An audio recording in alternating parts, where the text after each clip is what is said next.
그때는 군 입대를 코앞에 둔 20대 초반의 철없던 시절이었지. 아버지 회사 덕분에 1년 동안 꿈같은 미국 유학 생활을 하게 되었어. 반년은 눈부신 LA에서, 나머지 반년은 낙원의 섬 하와이에서. 파라다이스라는 단어가 있다면 바로 하와이를 두고 하는 말일 거야. 하지만 낙원에도 그림자는 들이우는 법이지. LA에서 만난 네팔 친구 비레는 내 유학 생활의 유일한 어두운 그림자였어. 녀석은 툭하면 자기는 남들이 보지 못하는 것을 볼 수 있다고, 귀신을 꿰뚫어보는 영안이 있다고 떠버리고 다녔지. 처음엔 허풍선이라고 코웃음 쳤지만 비렌이 들려주는 귀신 이야기는 묘하게 섬뜩하고 어딘가 모르게 진짜 같았어. 나는 호기심 반, 재미 반으로 녀석에게 더 많은 이야기를 해달라고 졸랐지. 그때는 몰랐어. 그 호기심이 얼마나 끔찍한 결과를 불러올지. 하와이로 거처를 옮긴 후에도 비렌과는 페이스북 메시지로 꾸준히 연락을 주고받았어. 낯선 땅에서 만난 유일한 진짜 친구였으니까. 그러던 어느 날 비렌에게서 메시지가 왔어. 하와이에 폐교 체험을 하러 온다고. 녀석은 평소에도 폐가나 흉가 같은 음산한 곳을 즐겨 찾는 괴짜였거든. 네팔에서도 심심하면 그런 곳을 탐험했다면서 미국 와서는 통 못했다는 거야. 마침 하와이에 소문이 자자한 폐교가 있다는 정보를 입수했다나. 혼자 온 비레는 나에게 동행을 제안했어. 솔직히 처음엔 망설였다. 폐교라니 상상만 해도 으스스했으니까. 하지만 비렌의 눈빛은 묘하게 빛나고 있었고 내 안에도 잠자고 있던 모험심이 꿈틀거리기 시작했지. 결국 나는 비렌의 제안을 받아들였고 하와이에서 친해진 친구 2명과 일본인 여자 유학생 친구 1명까지 꼬드겨 총 5명이 폐교 탐험대에 합류하게 되었어. 그때 단 한 명이라도 싫다고 고개를 저었다면 우리의 운명은 달라졌을까? 약속 당일 해는 뉘엿뉘엿 서쪽 하늘로 기울고 어둠이 섬뜩한 그림자를 들이우기 시작할 무렵 우리는 렌터카를 몰아 폐교로 향했어. 내비게이션이 안내하는 길은 점점 인적이 끊기고 울창한 숲속으로 굽이굽이 이어졌지. 좁은 골목길 어귀에 다다랐을 때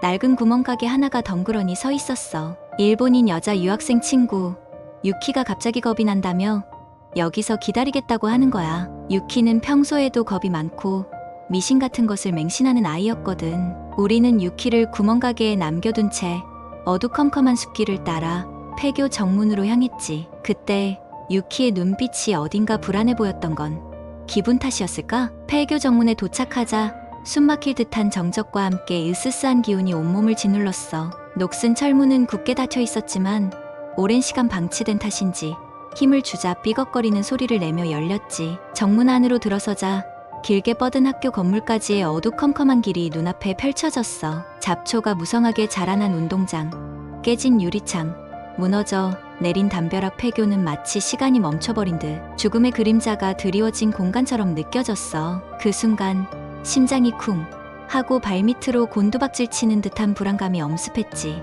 나와 하와이 친구 2명은 본능적으로 위험을 감지하고 돌아가자고 속삭였어. 하지만 정문에서는 비렌의 대답이 없었어. 녀석은 마치 무언가에 홀린 듯 굳은 표정으로 학교 건물 쪽을 응시하고 있었지. 우리는 불안한 마음을 억누르며 비렌을 따라 어둠 속으로 발걸음을 옮겼어. 정적을 깨는 것은 바람에 흔들리는 나뭇가지 소리와 우리의 불안한 발걸음 소리뿐. 점점 더 깊숙이 폐교의 심장부로 다가갈수록 공포는 짙어지고 숨막히는 긴장감은 뼛속까지 스며들었어. 학교 본건물 바로 앞에 다다랐을 때 비렌이 드디어 입을 열었어. 그것도 아주 나지막하고 굳은 목소리로. 돌아가자. 우리는 안도의 숨을 내쉬었지. 다행이다. 이제 살았다 그렇게 생각하며 뒤돌아서려던 찰나 비렌이 덧붙였어. 지금 여기 너무 안 좋아. 저것들이 우리를 원하고 있어. 저것들? 비렌의 섬뜩한 말에 우리는 본능적으로 왔던 길을 되돌아보았어. 그리고 우리는 눈앞에 펼쳐진 광경에 숨을 멈출 수밖에 없었지. 우리가 걸어왔던 길, 정문에서 학교 건물까지 그 짧은 흙바닥 위에 수백, 아니 수천 개는 좋게 되어 보이는 앞정과 녹슨 못들이 촘촘하게 정교하게 박혀 있는 거야. 마치 누군가가 우리가 돌아오는 길을 정확히 예측하고 우리를 기다렸다는 듯이 우리가 지나간 길 위에 죽음의 함정을 파놓은 것처럼 말이야. 상상해봐. 칠흑 같은 어둠이 덮인 폐교, 정체를 알 수 없는 섬뜩한 기운, 비렌의 의미심장한 경고, 그리고 돌아가는 길에 발밑을 가득 채운 날카로운 흉기들. 그 순간 우리는 이 모든 것이 단순한 우연이 아니라는 것을 깨달았어. 누군가, 아니, 무언가 우리를 폐교 깊숙이 유인했고 우리를 파멸시키려 한다는 것을 우리는 그 자리에서 얼어붙은 듯 굳어버렸어. 하지만 공포는 마비가 아닌 폭발적인 생존 본능을 일깨웠지.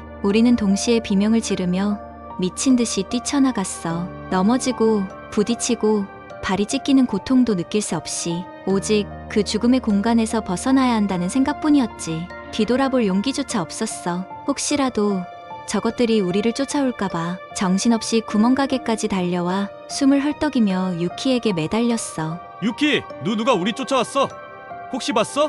누가 압정을? 유키는 여전히 영문을 모른다는 듯 눈만 동그랗게 뜨고 우리를 바라봤어. 계속 오빠들이 간 쪽 보고 있었는데 아무도 없었어요. 갑자기 오빠들이 소리 지르면서 뛰어와서 저도 너무 놀랐어요. 유키의 말은 우리를 더욱 깊은 혼란과 공포 속으로 밀어넣었어. 아무도 없었다고?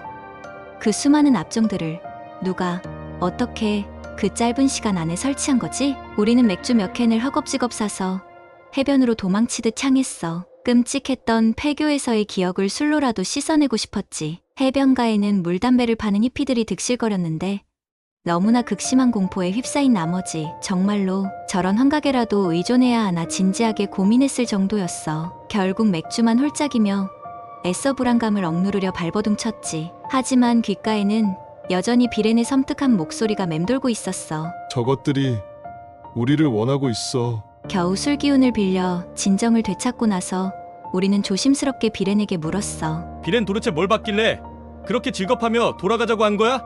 저것들은 또 뭐고? 비렌은 한참을 망설이다가 무거운 침묵을 깨고 입을 열었어. 처음에는 아무도 없었어. 하지만 우리가 학교 건물 쪽으로 가까워질수록 학교 옆 풀숲에서 눈들이 우리를 쳐다보기 시작했어. 눈. 우리는 되물었지. 도대체 무슨 눈? 짐승의 눈이라도 봤다는 거야? 비렌은 고개를 저으며 더욱 섬뜩한 이야기를 쏟아내기 시작했어. 수많은 눈들이 어둠 속에서 붉게 빛나는 인간의 눈과 너무나 흡사한 눈들이 우리를 계속 쳐다보고 있었어. 가까워질수록 눈은 점점 더 많아지고 더욱 짙어지고 건물 바로 앞에 도착했을 때는 셀 수 없을 정도로 많은 눈들이 마치 굶주린 맹수처럼 우리를 쏘아보고 있더라. 비렌의 이야기는 마지막 남은 이성의 끈마저 끊어버릴 듯 소름 끼치도록 끔찍했어. 압정, 함정, 보이지 않는 감시자, 그리고 수많은 붉은 눈동자들, 이 모든 것이 우연일 리는 없었어. 우리는 그 폐교에 인간의 상상을 초월하는 악몽 그 자체와 마주쳤다는 것을 본능적으로 깨달았지. 그날 이후 우리는 다시는 폐교 이야기는 입 밖에도 꺼내지 않았어. 애써 그 끔찍한 밤의 기억을 뇌리에서 지워버리려고 발버둥 쳤지. 하지만 시간이 흐른 지금도 깊은 밤 문득문득 그때 폐교에서 느꼈던 섬뜩한 공포가 되살아나 나를 짓누르곤 해. 나는 지금도 비렌과 페이스북 메시지를 주고받아. 녀석은 아직도 미국에 살아. 가끔 안부를 묻곤 하지만 그날 폐교 이야기는 단 한 번도 꺼낸 적이 없어. 굳이 다시 그 끔찍한 악몽을 되살릴 필요는 없으니까. 하지만 나는 알아. 비렌 역시 그날 밤의 공포에서 영원히 벗어나지 못했다는 것을. 녀석에게 요즘도 공포 체험을 하냐고 물어봤더니 비렌은 씁쓸하게 웃으며 짧게 대답하더군. 그때 이후로는 더 이상 못하겠어. 우리가 폐교에서 뛰쳐나온 그날 밤 유키는 구멍가게 앞에서 정말로 아무것도 보지 못했을까? 그 좁은 골목길 어귀에서 정말로 혼자였을까? 그리고 그 폐교 풀숲에서 우리를 쏘아보던 수많은 붉은 눈동자들은 지금은 어디에서 누구를 쳐다보고 있을까? 어둠 속에서 희미하게 하지만 뚜렷하게 빛나는 수많은 붉은 눈동자들. 이제 내 차례야.